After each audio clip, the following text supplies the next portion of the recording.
మేం తిరిగి వచ్చేంత వరకు ఖర్చులకి డబ్బులు. టైంకి తిను, ఆరోగ్యం జాగ్రత్త. తాగొద్దని చెప్పినా కూడా నువ్వు వినవులే కానీ ఎక్కువగా తాగకు మావయ్య, సరేనా?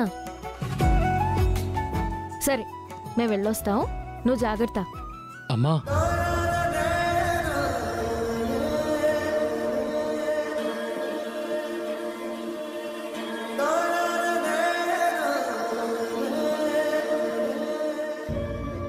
జాగ్రత్త అమ్మా. నువ్వు జాగ్రత్త.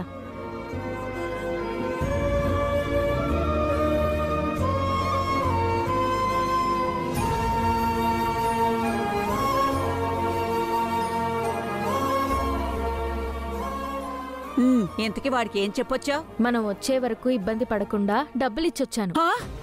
ఏంటి, వాడికి డబ్బులు ఇచ్చొచ్చావా? ఉండు, వాడి సంగతి చెప్తాను. అమ్మమ్మ అమ్మమ్మ ఆగు. ఎక్కడికమ్మమ్మా? ఏమైంది? నువ్వు డబ్బులు ఇస్తావని తెలియక వాడెలాగూ ఇల్లంతా వెతికేస్తాడని పోపుల డబ్బాలో డబ్బు దాచిపెట్టా. అమ్మనా అమ్మమ్మ, నిన్నొక్క రూపాయి కూడా ఇవ్వనన్నా ఇవాళ డబ్బులు పెట్టొచ్చావా? అంటే నాకు అబద్ధం చెప్పావా? మరి నువ్వు మాత్రం నాకు తెలియకుండా డబ్బులు ఇచ్చి రాలేదా ఏంటి? ఇది అంతే.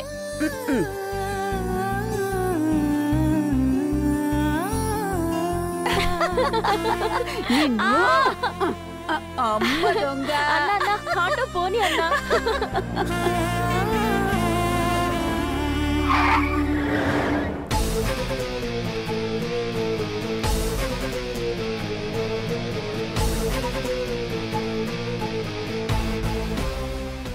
ఒరే ఓబ్లేసా అన్నా, అది మన బంగారంలో ఉండలే? అవునన్నా. ఇంటి గడప కూడా దాటిన పిల్ల ఆటో ఎక్కి యాడిగిరా పోతా ఉండదు. రేయ్, ఆ మల్లిగానికి ఫోన్ చేసి ఎంక్వైరీ చేయించు.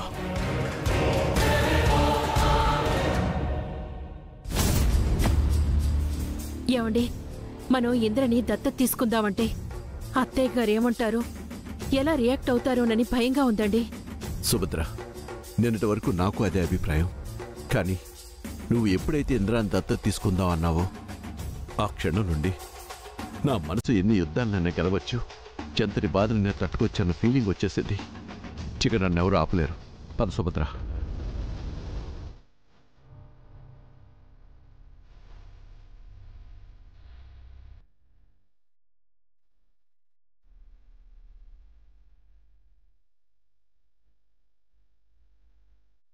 అమ్మా, నీతో చెప్పాలా అడగాలా? అంటే వద్దు, నేనే అడుగుతాను. చెప్పు. రామాయణం ఎక్కడ మొదలైంది? రావణాసుడి సీతని. నేనడిగింది రామాయణం ఎందుకు, ఎలా జరిగింది అని కాదు, ఎక్కడ మొదలైంది అని. కైకేయి అనే ఒక తల్లి స్వార్థంతో. మహాభారతం అన్నదమ్ముల మధ్య అసూయ ద్వేషాలతో కదా. నేనెందుకు ఇన్నాళ్ళు నా ఇల్లు, నా కుటుంబం, నా వాళ్ళు అని పాకులాడుతున్నాను, అర్థమైందా? అమ్మ, నువ్వు అనుకుంటున్నట్టు సుభద్ర కైకే కాదు, ఇంద్రా గౌతములు కౌరవులు పాండవులు కాదు. కానీ నేను భానుమతి దేవిని.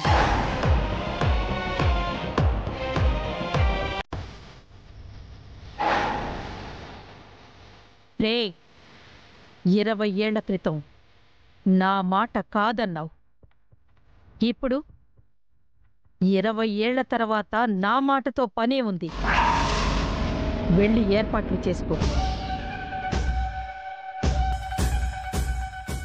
అప్పుడు నువ్వు నా కొడుకువి, ఇప్పుడు నువ్వు నీ బిడ్డలకి తండ్రివి.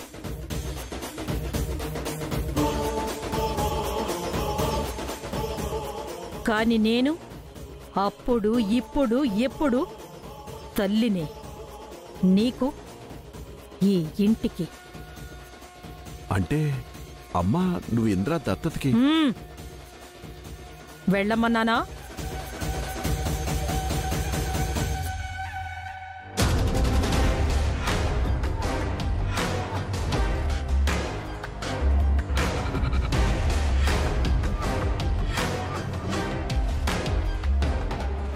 ఏమండి, ఇంతకీ అత్తయ్య గారు ఇంద్ర దత్తతని ఒప్పుకున్నట్టా ఒప్పుకోనట్టా? ఏర్పాట్లు చేసుకోమందిగా.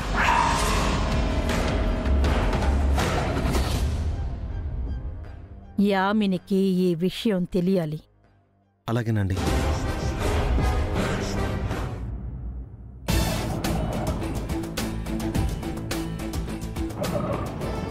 ఇన్నాళ్లకి ఆ అమర్నాథీశ్వరుని దర్శనం కలగబోతుంది. చాలా సంతోషంగా ఉందే. అహల్య, ఈ యాత్ర అయ్యాక వచ్చే ఏడు కాశీ యాత్ర పెట్టుకుందాం. ఆ ఆ, ఈ యాత్రకే తల ప్రాణం తోకకొచ్చింది, ఇక కాశీ యాత్ర కూడానా? అదేంటా అలా అంటావు? ఈ ముసల్దాని చివరి కోరిక తీర్చడానికి అంత యాష్ట పడిపోతున్నావు? కుదిరితే నువ్వు కోరిన కోరికలన్నీ తీరుస్తాను. కాకపోతే నేను మొక్కేసుకున్నాను, వెళ్లాల్సిందే, చూడాల్సిందే అని నువ్వు పట్టుబట్టి బ్లాక్మెయిల్ చేయకు, సరేనా?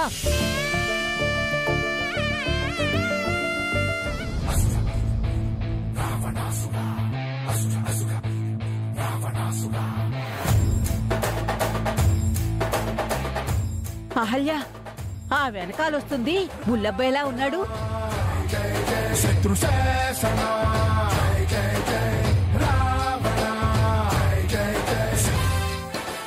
బుల్లబ్బాయి లాగా ఏంటే? బుల్లబ్బాయి ఆ, అమ్మో, మనల్ని చూశాడంటావా? అయితే మన యాత్ర ముగిసినట్టేనే. అయ్యో భగవంతుడా! ఇదిగో, నువ్వు కంగారు పడిపోయి నన్ను కంగారు పెట్టుకో, ఊరుకో. అన్నా, నువ్వు కొంచెం తొందరగా పోనీవు ప్లీజ్ అన్నా, ప్లీజ్ అన్నా, త్వరగా పోనీ. త్వరగా పోనివయ్యా, త్వరగా పోని.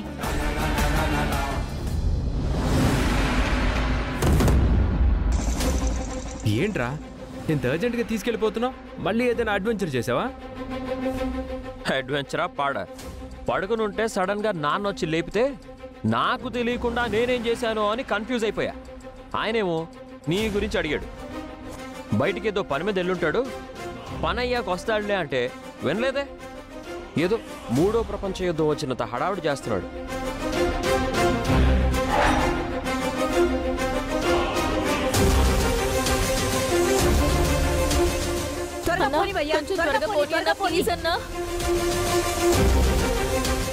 బొత్తిగా భయం లేకుండా పోయిందన్నా. ఎంత దూరం పోతారా? ఎన్నాళ్ళు నాలోని రావణుని చూశారో, ఈ రోజు నాలోని రాక్షసుని చూస్తారు. ఈ రోజు ఎలాగైనా బంగారాన్ని నాదాన్ని చేసుకుంటా. పదన్నా.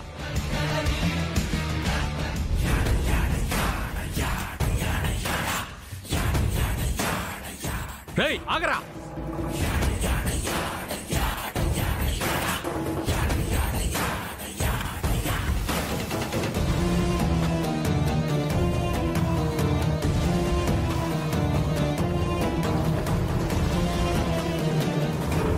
అరే రే సారీ బ్రో. నీ అబ్బా చూసుకోబల్లా.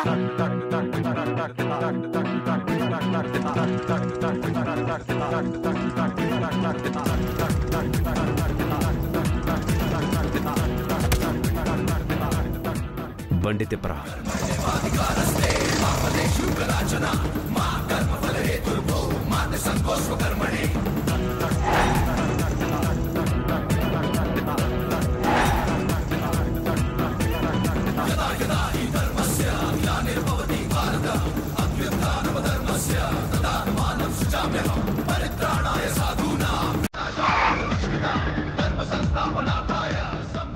ఏందిరా మళ్ళీ వచ్చారో?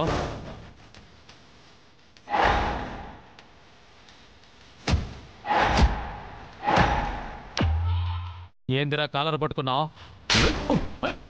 కొడుతున్నారేందిరా? నన్ను ఎందుకు కొడుతున్నారా? రాంగ్ రూట్ లో వచ్చింది మీరా?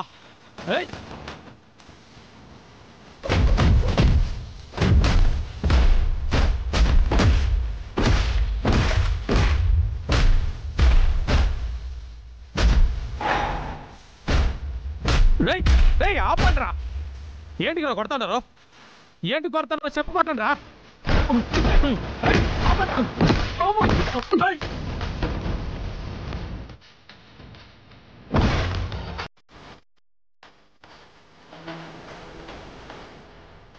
జీవితంలో మళ్ళీ ఎవరినైనా నీ అబ్బా అన్నావో ఈసారి కొట్టడం కాదు, చంపేస్తాం.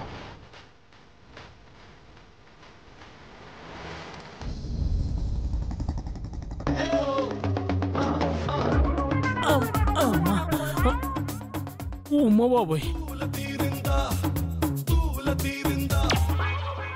అన్నా, నీ అబ్బా అన్న ఒక్క మాటకే ఇంత బీభత్సం చేశారంటే వీళ్ళు మామూలు కొడుకులు కాదన్నా. అవునరా, ఇక్కడ ఎంత ఫైటింగ్ జరుగుతా ఉంటే నువ్వేడికి పోయినావురా? ఊరుకో అన్న, రెండు వైపులా కొట్టుకుంటే ఫైట్ అంటారు. వాళ్ళు నీకు అంత ఛాన్స్ ఎక్కడిచ్చారు? అందుకే స్టార్టింగ్ లోనే సైడ్ అయిపోయా. ఫోన్ చెప్పరా మళ్ళీ. అన్నా, ఆ ముసల్ది వదిన అమర్నాథ్ యాత్రకి వెళ్తున్నారనా? ఏంది అమర్నాథ్ యాత్రకా?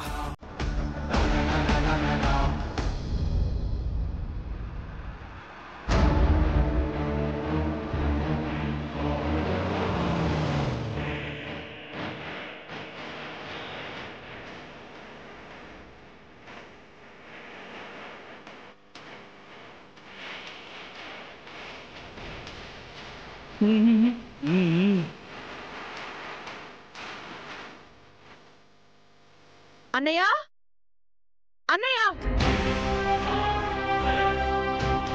అన్నయ్య, అన్నయ్య.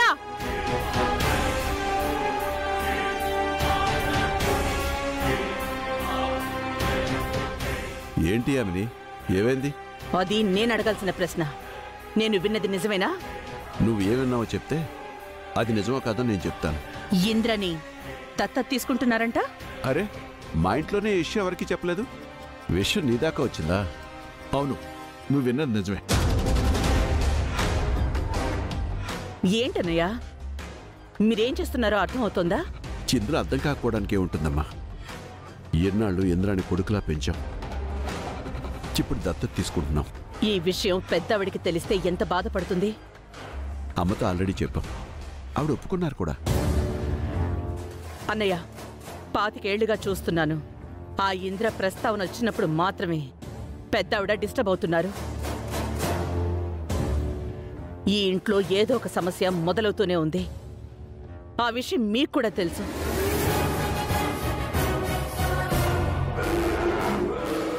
అలాంటిది అన్నీ తెలిసి ఇప్పుడు ఆవిడ మనస్ఫూర్తిగా ఒప్పుకుంది అనుకుంటున్నారా? వదినా, ఇంట్లో నుండి బిడ్డను బయటకు పంపిస్తే తప్పు కాని ఇంటికి కొడుకుని తెచ్చుకుంటే తప్పే ఉంది. ఇలా చెప్పే అన్నయ్యని చెడగొడుతున్నావు నువ్వు. చూడన్నయ్యా, ఈ రోజుకిది నీ ఇంటి విషయం కాదనడం లేదు. కానీ రేపు అతిథి గౌతమ్ నందశ్రావ్యాల పెళ్లితో ఇది మన 2 కుటుంబాల విషయం అవుతుంది. అప్పుడు ఎలాంటి సమస్య తలెత్తకూడదని ఇప్పుడు మాట్లాడుతున్నాను. అసలు సమస్య వస్తుంది అని ముందే ఎలా అంటావు యామిని? సమస్య వస్తుందనడం కాదు, రాదని గ్యారంటీ ఏముంది అంటున్నాను. అంతెందుకు, ఇంట్లో వాళ్ళకి ఈ విషయం చెప్పలేదు అన్నావుగా. అసలు వాళ్ళ అభిప్రాయం ఏంటో అడిగారా? ఇప్పుడు అడగండి.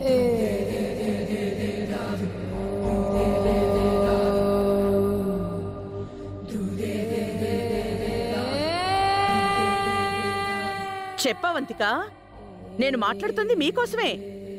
మీరు మాట్లాడకపోతే ఎలా?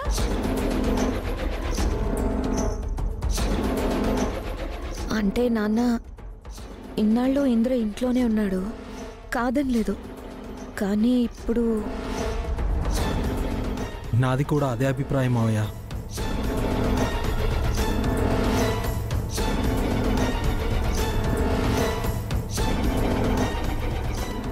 ఇంద్ర అన్నయ్య అంటే ఇష్టమే డాడీ.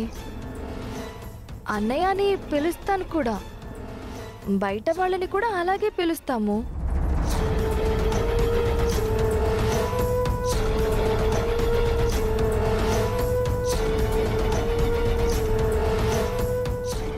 తాతయ్య,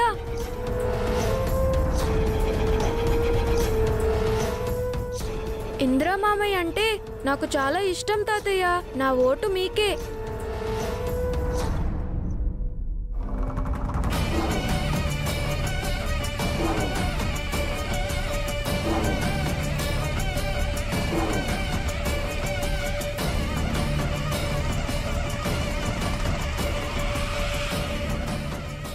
అరే ఏంట్రా? రే ఇంకా అరే పద పద. అరే ఫస్ట్ ఎక్కడికో చెప్పు, విషయం ఏంటి? అరే మనసులో ఎలాంటి కల్మషం లేకపోతే ఎంతటి దూరపు అందమైన దగ్గర అవుతుంది అనడానికి ఈ చిన్నబిడ్డ మాటే సాక్ష్యం. చంద్రాన్ని దత్త తీసుకోవాలని అనుకున్నాం. ఇందులో ఎవరికైనా అభ్యంతరాలుంటే వాడి తన అని కాకుండా మన అని చూడండి, అన్నీ సర్దుకుంటాయి. అది కదన్నయ్యా. రే త్వరగా రారా. రే గౌతమ్, రా గౌతమ్ ఏమైందిరా? త్వరగా. అరే గౌతమ్ ఆగరా, ఏమైంది? చూడు యామిని, చంద్ర వస్తున్నాడు. దయచేసి వాడి ముందు ఎలాంటి డిస్కషన్ పెట్టకు, వాడు బాధపడతాడు.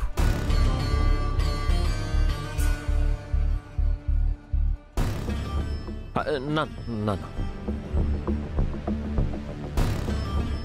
ఏంటి సార్, ఏదో అర్జెంట్ అని రమ్మన్నారంట, ఏదైనా ప్రాబ్లమా? చిన్నాడుగా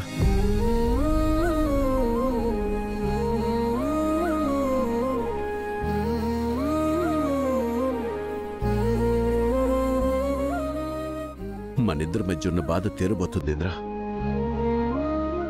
మేము నిన్ను అర్జున్,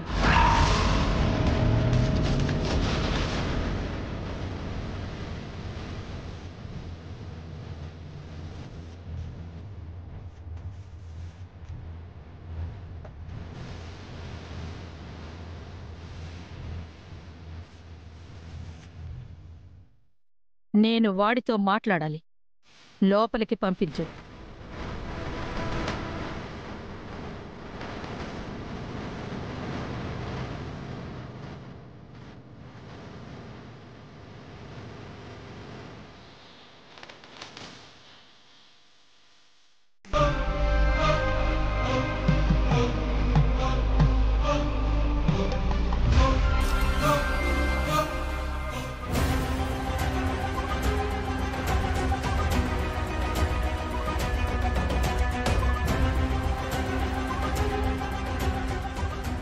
నువ్వు ఎవరో నీకు తెలుసా? ఒక సాధారణ జవాను ఉద్యోగి కొడుకువి. మీ నాన్న బతికుంటే నీ జీవితం ఎలా ఉండేదో ఏంటో, కానీ మీ నాన్న చనిపోయాడు.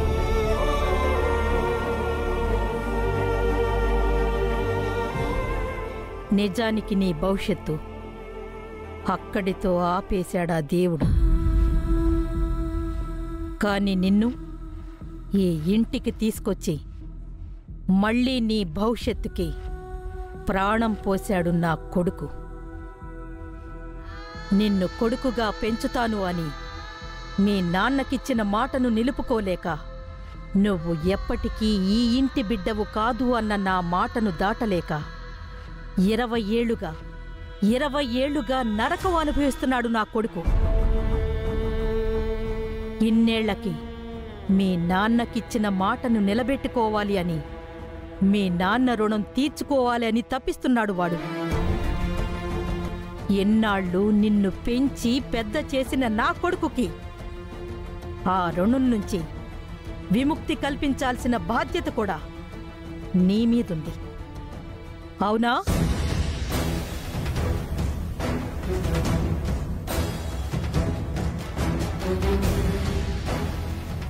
ఇప్పుడు ఇదంతా నాకెందుకు చెప్తున్నారో నాకు అర్థం కావట్లేదండి.